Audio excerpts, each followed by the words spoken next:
So we're on to issue 3, and it becomes clear Ewing is going to push the envelope of a very early issue from this, yet another rebranded Hulk series.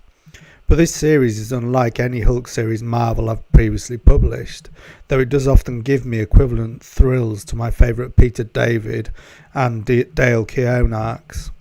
His opening quote this issue is from Paradise Lost, and used in a way clearly not intended by Milton, which again calls back to the depths of Jung's theories of the unconscious, a depth that threatens to devour Banner.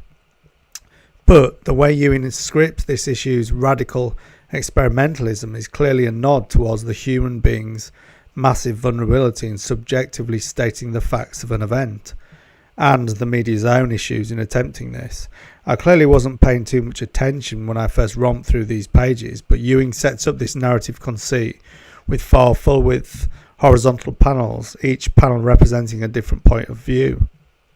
It's when we turn the page we get into experimental territory, a double-page spread with vintage Golden Age era style art and dialogue from the same era and accompanying digital manipulation to make it appear as partly faded newsprint.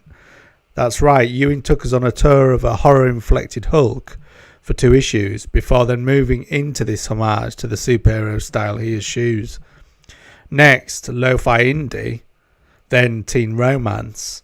Very brave, but in this situation I'm not throwing plaudits his way, as I did lose the tone as a reader he'd built up over the past 2 issues with Bennett's art and his character depth.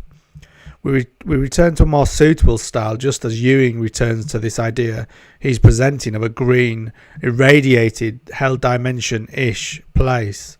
The Hulk, through symbolism, now becomes represented as a huge green angel.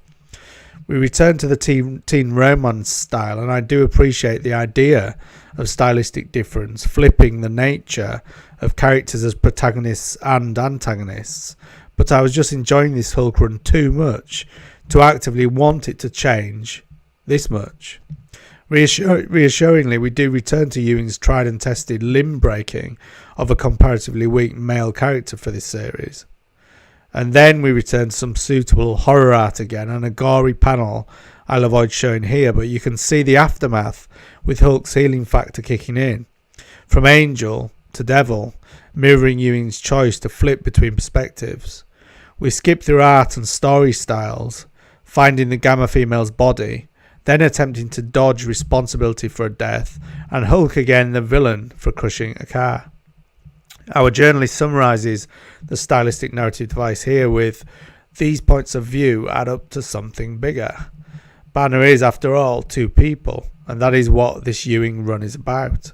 The journalist Jacqueline McKee is desperate to get Banner's take on all of this, when who contacts her wanting to meet but Walter Lankowski, otherwise known as Sasquatch.